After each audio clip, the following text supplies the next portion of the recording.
اللہ کے پیارے نبی حضرت ابراہیم علیہ السلام کی تیسری بیوی کنتورہ سے ان کے بیٹے مدین پیدا ہوئے۔ مدین اپنے اہل و عیال کے ساتھ اپنے سوتیلے بھائی حضرت اسماعیل کے قریبی حجاز میں آباد ہو گئے، جہاں مدین کی آل اولاد کو بنی مدین یا اہل مدین پکارا جانے لگا۔ آہستہ آہستہ یہ ایک بہت بڑا قبیلہ بنتا گیا۔ یہ لوگ جب بہت زیادہ پھیل گئے تو انہوں نے اپنے علاقے کو 2 حصوں میں بانٹ دیا۔ شہری علاقے کو مدین پکارنے لگے اور جبکہ دیہاتی علاقے کو ایکا کہا جانے لگا۔ انہی لوگوں کو قرآن میں اصحاب ایکا کے نام سے پکارا گیا ہے۔ ایکا ایک لفظی معنی جھنڈ والے اور سرسبز و شاداب جھاڑیوں کے ہیں۔ یا میوہ پھلوں اور خوشبودار پھولوں کے اس قدر درخت تھے کہ اگر کوئی دور سے اس بستی کو دیکھتا تو یہ معلوم ہوتا کہ جیسے یہ کوئی بستی نہیں بلکہ ایک خوبصورت سرسبز و شاداب اور خوشبودار پھولوں کے درختوں کا جھنڈ ہے۔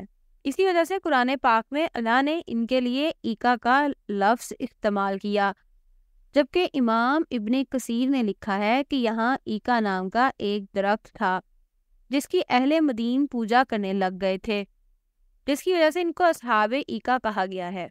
بہرحال مقبول روایات یہی ہیں کہ اہل مدین اور اصحاب ایکا ایک ہی قبیلہ تھا، جو باپ کی نسبت کی وجہ سے مدین کہلایا اور زمینی اور جغرافیائی حیثیت سے اصحاب ایکا کے لقب سے مشہور ہوا۔ عرب کی مشہور شاہراہ جو کہ حجاز کے قافلوں کو شام، فلسطین، یمن اور مصر تک لے جاتی اور بحر کلزم کے مشرقی کنارے سے گزرتی تھی، قرآن میں اس کو امام مبین، کھلی اور صاف شاہراہ کہا گیا ہے۔ اہل مدین اسی شاہراہ پر بحر کلزم کے مشرقی کنارے پر آباد ہوئے تھے۔ اہل مدین بے حد خوشحال اور امیر تھے۔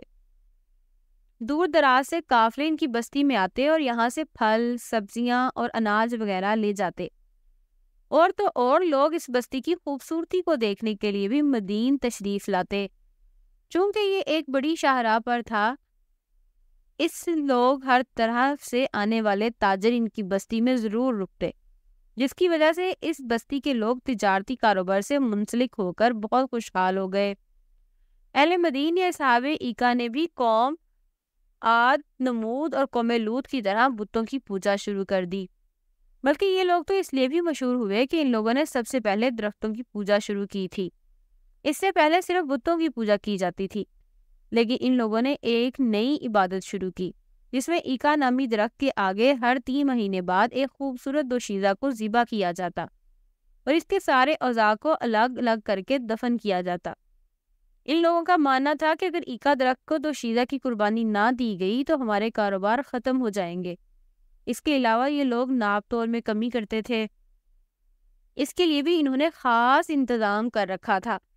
یہ لوگ اپنی بہنوں اور بیویوں کو اپنے کاروباری مراکز پر اریاں لباس میں بٹھا دیتے، اور جب کوئی تاجر آتا تو وہ شہود کے ہاتھوں مجبور ہو کر ان لڑکیوں سے مصروف ہو جاتا، جس سے وہ ناپ تول میں خوب کمی کرتے، اور اکثر تو وہ چیزیں ہی بدل ڈالتے تھے۔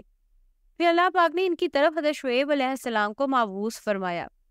حضرت شعیب کا تعلق بھی اہل مدین سے ہی تھا۔ ان کا شجرہ نسب کچھ یوں بیان ہوا ہے: حضرت شعیب بن سفیان بن عیفہ بن ثابت بن مدین بن حضرت یعقوب علیہ السلام۔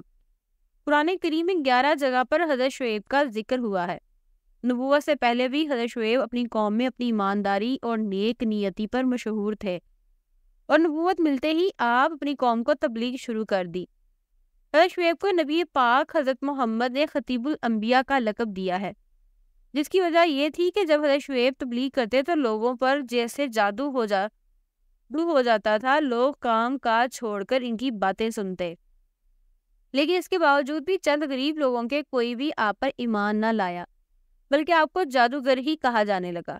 قرآن پاک میں ارشاد باری تعالیٰ ہے: اور مدین کی طرف ان کے ہم قوم شعیب کو بھیجا، انہوں نے کہا اے میری قوم، اللہ پاک کی عبادت کرو، اللہ کے سوا تمہارا کوئی معبود نہیں، اور ناپ اور تول میں کمی نہ کرو، بے شک میں تمہیں خوشحال دیکھ رہا ہوں، بے شک مجھے تم پر گھیر لینے والے دن کے عذاب کا ڈر ہے۔ لیکن قوم نے جواب دیا: اے شعیب، کیا تمہاری نماز تمہیں حکم دیتی ہے کہ ہم اپنے باپ داداؤں کے خداؤں کو چھوڑ دیں یا اپنے مال میں اپنی مرضی کے مطابق عمل نہ کریں؟ واہ بھائی، تم تو بڑے عقل مند نیک چلن ہو۔ جب کسی بھی طرح سے قوم اپنے گناہوں سے باز نہ آئی تو حضرت شعیب نے اپنی قوم کو پرانی قوموں پر آنے والے عذابوں سے اس طرح ڈرایا، اور اے میری قوم، میری مخالفت تم سے یہ نہ کروا دے کہ تم پر بھی اسی طرح کا عذاب آ پہنچے جو نوح کی قوم، ہود کی قوم یا صالح کی قوم پر آیا تھا۔ اور لوط کی قوم تو تم سے کوئی دور بھی نہیں۔ پوری قوم حضرت شعیب کے خلاف ہو گئی اور حضرت شعیب علیہ السلام کو دھمکی دی کہ یا تو تم ہمارے دین میں شامل ہو جاؤ ورنہ ہماری بستی سے نکل جاؤ۔ حضرت شعیب نے اس سے کہنے لگے کہ اگر تیرا اتنا بڑا قبیلہ نہ ہوتا تو ہم دیکھتے کہ تو کس طرح ہمیں ہمارے دین سے ہٹاتا، ہم تجھے سنسار کر دیتے۔ حضرت شعیب علیہ السلام نے دیکھا کہ اب ان میں سے کوئی امید نہیں اور ان لوگوں کو میں ہر طرح سے سمجھا چکا ہوں، تو آخری فیصلہ سنا دیا، اے میری قوم، تم اپنے طریقے پر عمل کرتے رہو اور میں اپنے طریقے پر عمل کر رہا ہوں۔ تھوڑے دنوں میں معلوم ہو جائے گا کہ کس پر رسوا کن عذاب آتا ہے، کون جھوٹا ہے کون سچا ہے۔ اس کو اللہ پاک قرآن میں فرماتا ہے، اے میرے رب، ہم میں اور ہماری قوم میں حق کے ساتھ فیصلہ فرما دے، اور تو سب سے بہتر فیصلہ فرمانے والا ہے۔ لیکن پھر بھی اس قوم نے اپنے گناہوں سے توبہ نہ کی، بلکہ حضرت شعیب سے کہا کہ اگر تم سچے ہو تو ہم پر آسمان کا کوئی ٹکڑا گرا کر ہم کو ہلاک کر دو۔ اس کے بعد اس قوم پر خداوند قہار و جبار کا قاہرانہ عذاب آ گیا۔ وہ عذاب کیا تھا؟ اللہ اکبر، سنیے اور عبرت حاصل کیجیے۔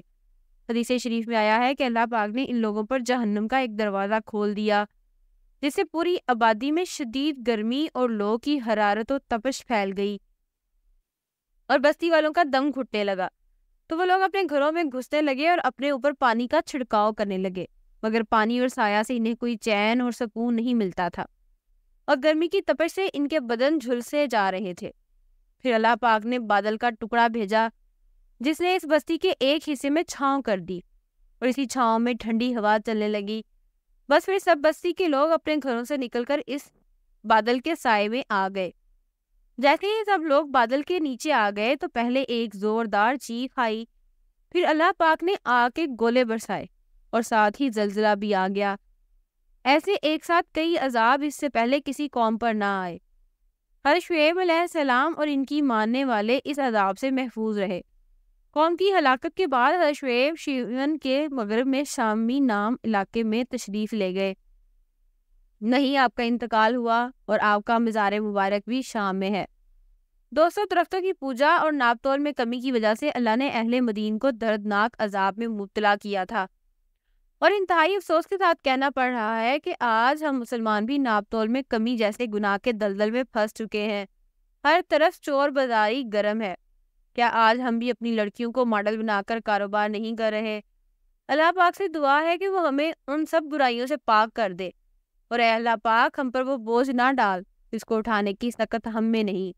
ہمارے رزق، مال اور اولاد میں برکت فرما دے۔ آمین لکھنا مت بھولیے گا۔